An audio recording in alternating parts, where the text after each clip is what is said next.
Kent Miller, Yes. Raymond Ponto, Present. Matt Audie, Here. Lee McMillan, Present. Tony Weaver, Yes. Andrew Raymond, Present. Lloyd Luttrell. Present. Thank you very much. Please stand for the invocation. Heavenly Father, thank you for everything that you have done and allows our community to do to be successful, and continue to bless us as we move forward into this year. And then thank you for the moisture. We'll always take more, and be with our law enforcement as they do a wonderful job of protecting our community. And with that, amen. I pledge allegiance to the flag of the United States of America and to the republic for which it stands, one nation, under God, indivisible, with liberty and justice for all.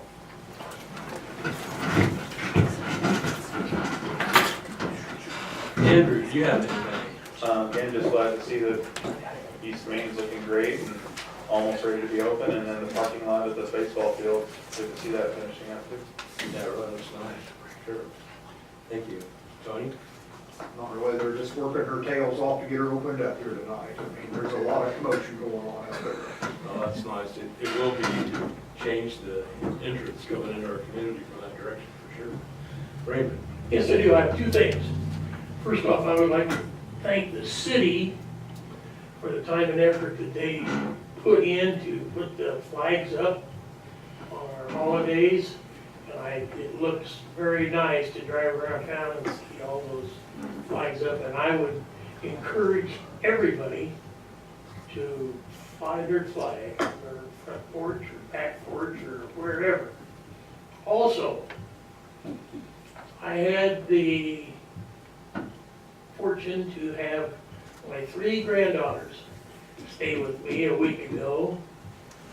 2 who live in Manhattan and 1 that lives in Lawrence. And they said that the Malvern pool is the bestest around.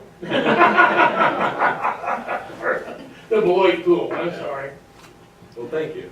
Yep. It is something to be proud of, that's for sure. Come a long way from what we had. Yeah. For sure. Go ahead, man. Thank you. Ken? It's just all the hard work that the guys are doing on the water main up there on Bell Street. It's coming along good. They've had some weather-related issues that are slowing things down, but they're doing a good job. Thank you. Matt? I'd like to thank the Village County Fair Board for putting on another wonderful fair. Pretty well. A lot of work goes into that, that's for sure. Thank you. Nice, I think. Okay, thank you, Lloyd. Katie, do you have anything? I think Jason's gonna report on most of the stuff I've been working on. I also just wanted to thank the Fair Board, we're a 4-H family, so it's appreciated all the hard work that goes into that by the Fair Board and the city and everybody. I think it seems like there was good energy and a lot of good crowd there, so it's good to see. So, that's all. I heard a lot of positive comments, it was really nice. Jason? I'm also broke from the fair, so 3 nights. They were addicted to laser tag and everything else. But, yeah, we'll do things really quick. KDHE and EPA, again, you saw my report, but we have submitted kind of a rough draft of those questions and the dialogue we had at that meeting a couple of weeks ago. So kind of waiting for them to say, yeah, that's how we want it, so they can get that final submission into them. Jim's already making plans for the few, the fuses and things we talked about that have to be installed to mix the chlorine and ammonia and all those other things that go into to making that water safer. So we'll keep pressing on them, but John did get that submitted. So hopefully we'll hear from him shortly and we can get this finally wrapped up. FAA, again, there's no news necessarily on the runway length or change in elevation. But we did get word that FAA will be coming in to do a lane use compliance inspection next week. So they come in and look at your airport plans and your land use and make sure you're using your hangars appropriately and all that stuff. So we'll be meeting with them and walking through that, and I'm sure we'll have some things if I have to adjust or change or do whatever. It kind of seems to be from the research I've done, kind of the common theme. They kind of have to point a few things out, and go from there. So East Main is, as Andrew said, we're got that about open, supposed to be open hopefully end of the day here. We're working hurriedly on that. The Topeka Street intersection will be closed for a few days, so that cure's been poured. It's just a matter of getting it all drivable. So now they have, basically, the clock starts, so they have 60 days to get the sidewalks and all the grading and the punch list and all those other things done. Of course, they made some pretty good progress on the sidewalks, I think, probably to fill guys' time, but I also didn't quite understand that wasn't, you don't have to keep that going along with the rest of the project, but I don't think it would have mattered that much. But the nice thing is they got a lot of it in, so we've been able to kind of play with that. And obviously on some of those, a couple, maybe 4 or 5 properties along there, especially on the north side, that we're having to, once you kind of see the real life grades and how the yards are gonna lay and all that stuff, do a little bit of on-site, kind of common sense engineering with that. So Stuart and I just kind of been talking about, some back of, the sidewalk and either curbing or a little retaining walls or something through there, just to keep the grades on the yards manageable, but also keep the sidewalks ADA compliant and all that stuff. So nothing earth shattering, just kind of once some of those driveway properties, they're pretty steep, and trying to get the cut and the grades right, it presents some challenges, but nothing that we can't figure out. And so that'll be going on here, from a forgot to bring that. But from a budget standpoint, Mandy's been keeping track of that, and I forgot to bring that to show to you guys. But from our estimation, based on the final payouts that are estimated from the contractor, we haven't had a whole lot of change. We had one change order, there might be a few adjustments here and there as we get this thing closed out, but no major surprises. So it's been smooth from that standpoint. But I think we're gonna be, from our bond proceeds, about $150,000, including all the stuff that we've gotta pay for. The electric utility's gonna get some boring done here and get the street lights in, but everything that we can account for that's out there, that either work the contractor's done or we've done, or engineering expense, we should be ahead by about $150,000. So that'll be really nice. We'll have to come out of that CIP fund to pay for that. Maybe that first payment, we just kind of put those proceeds back on the bond next year when we get that first payment. Remember, that first payment's due, I'm not exactly sure. Well, the first payment's due, actually, it's probably gonna be paid tonight. Okay. And then, but the second round is. Sure. They'll make one of those payments with those proceeds. So, but the nice thing about it is too, we can get some of those grades on the yards and those little walls, some of those things fixed and done right, so we don't have to deal with them for the next, decades. So we're working on that. And so if you know somebody, kind of like I put in my report, if you know somebody or my email, I guess, that's concerned or having trouble, if you haven't met with, we met with quite a few people through there, just shoot me an email, give me a phone call, or if you want to see what's going on, I give tours. They only cost me, charge $5 So CIP update, just wanted to give you guys an update on this. Kind of, again, been the busyness of summer things going on. We're still working on it. Stuart, of course, they're in their busy time too. We're kind of waiting for some numbers from him on some of the bigger projects, but he said he would have that to me by August 11th. Some of the, like the 8th Street and the West Main, some of the big projects, kind of give us some rough estimates and solutions. So, and a lot of the departments have given me a lot of the things. I've got them all on spreadsheets now, so then we'll be able to kind of present that to you guys as far as just the total list of projects along with dollar amounts, probably at the 18th or 15th meeting, but then also shortly then after is probably get together as a group again to kind of work on prioritizing those, doing them by year and getting that going so that we can start picking those off now as we're starting to complete some projects. We can start getting some things back in the pipeline. So exciting stuff on that. I'm looking forward to seeing what Stuart's got, especially on some of those needed entryways. The sales tax, again, kind of want to always get that in front of you guys. You saw it in your packet, nothing too crazy, kind of what we've been expecting. It's pretty flat right now, kind of what the sentiment of the economy and what people are talking and saying about. Compared to last year, we might be about 1 or 2% behind, but it's kind of in this blue line here. It's tracking, pretty close to kind of the last 3 years, or last year in 2014, excuse me. 2015 kind of being the anomaly, probably right before everything kind of slowed down. So that's kind of even pace. North Campus, I kind of wanted to kind of something that, again, trying to run the city and figure out what's the best things for us. Kind of looking at North Campus, we've been talking about that. Currently, we do a lot of energy consulting work with, I guess, with Scott Shreve and ENG.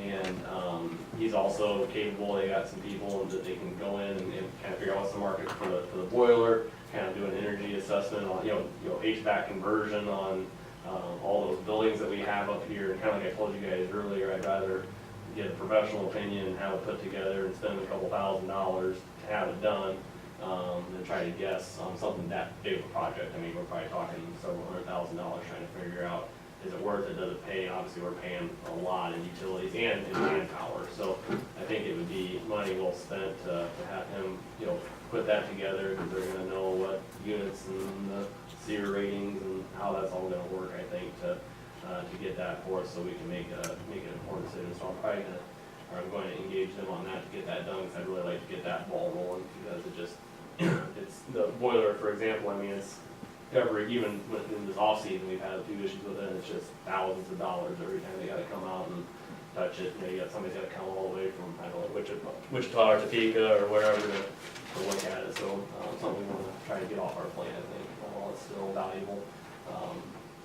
Safe routes to school update, obviously, like we said last time, that bid came in high. It came in at about $275 is what it came in at. And so basically, it's one of those grants where, you know, we can accept that, but then, you know, I think it's an 80-20 grant, so if anything above that, we're gonna have to eat the whole thing, okay? So that's where it got to be, instead of, you know, $40,000, we're gonna have to spend about $100,000 on that project. So, Stuart was able to go down to Topeka for another meeting, but he also looked at the bid tab for that to roll, it was just their policy not to broadcast those out, so he kinda had to go incognito and look at it and kinda just jot some things down. So he caught the important things, and a lot of it is, you know, they really front load the contract on the mobilization, the clearing and grubbing and stuff like that, where they can grab cash right away, you know. So so there's a couple things that we're gonna look at to see, you know, for the amount of, you know, small bushes and brush and smaller trees on the project, and they're gonna charge us like $24,000 for that. You know, and that's something that, you know, we've got, you know, manpower that can probably go in there and knock that out pretty affordably and quickly and get that out of there. So there might be some solutions like that along that project, to help with that. And then a couple other things will be, you know, adjusting some of the, need for retaining walls and probably shortening up the base bid a little bit. And maybe being in the spring and enough lead time, and it might come in a little bit lower too. So Stuart's pretty confident, and we just wanna make sure this bid is good, so we're gonna keep it. And we'll still have options to add to it, you know, so we'll kind of break that up. So if it comes in at 180, we can tack on another $20,000 worth of sidewalk on there to get it to fill that up. So, so we're working through that, but hopefully we can get that back by middle of August, the adjustments, and so that way they can get it in the pipeline to rebid in October. So it should be coming right back at us. Safe Routes to School 2B, so again, that's the second phase that we've kind of put out for. The KDOT's gonna meet us at the high school parking lot, the 17th of August, I believe, and kind of just do a project, talk us through it type of thing, walk through, you know, kind of an on-site visit. And I would think we were gonna look really good up there. If we meet at the high school parking lot, it should be pretty busy, and so I'll let you guys know the exact times, so you can all drive by a whole bunch of times and get your kids to walk back and forth and almost get hit maybe. But so, you know, we're gonna be up there, and I think that's gonna hopefully be a good eye opener, kind of that whole, especially that area, you know, that's a big problem area that's been further on. So cross your fingers that that goes well. Kind of a good win for us on KDOT. They have a Kansas Airport Improvement Program. We did get a new fueling system grant for the airport, and pretty sorely needed. If you've been out there and looked at that, it looks like it's a, you know, a gas pump from the 1960s. You know, it's pretty old. So been pretty used up. One of those that they come out and service it, and the guys have to go in their truck and kind of dig around for something that might work to keep it going. So that was, you know, it's a $60,000 item that, you know, thankfully we only have to come up with, you know, about $10,000, and it's, you know, it's gonna have to get replaced at some point. So it's a pretty good deal for us on that. So. And then the last thing is just the league conference, and it's already back around. Of course, it is a month earlier this time. It's over the weekend. It is on the, it's on the 16th through the 18th, so I misspoke a little bit earlier, but that's a Saturday, Sunday, and into a Monday. It's in Wichita this time, so a little bit closer to home. So anyway, so I kind of wanted to put that out there, and you know, maybe by the next meeting or so, or two, you can kind of let us, probably next one, you can let us know, so that way we can get things booked. I know that Kent went last time, and Matt, and and so it's got some good things. It's kind of like drinking from a fire hose a little bit at times, but it can be pretty beneficial as well. So that's kind of coming again a month earlier than usual. So if you can make it work for your calendar, I think it's well worth your time. But in a little bit, we'll talk about the voting delegates stuff like we did last year. But that's all I've got. Any other questions from the report or anything, or any further other updates on anything else? Okay, thank you, Jason, appreciate it. A lot of items. Economic Development Director report, first impressions. Yes, Heather? so you have that in your packet, that's the First Impressions program. That was the Secret City, Secret Shopper thing that we did with the sister city. We have the report. I got to just have a little bit of a glance at it. It's got some interesting things in it. So we are having a public meeting on August 10th, Thursday, August 10th at 7. So it's next Thursday. If you're able to come, it would be fantastic if you could attend. There's a lot of things about the city, about our infrastructure, how well we're found, the first impression of just them driving through town, within 5 minutes. There's about 300 pictures that accompany the report, and K-State Research and Extension actually comes and does the report, and she'll do a really nice job. So she'll present it all to us, and then we'll have some takeaways from it. So some things that maybe we can look at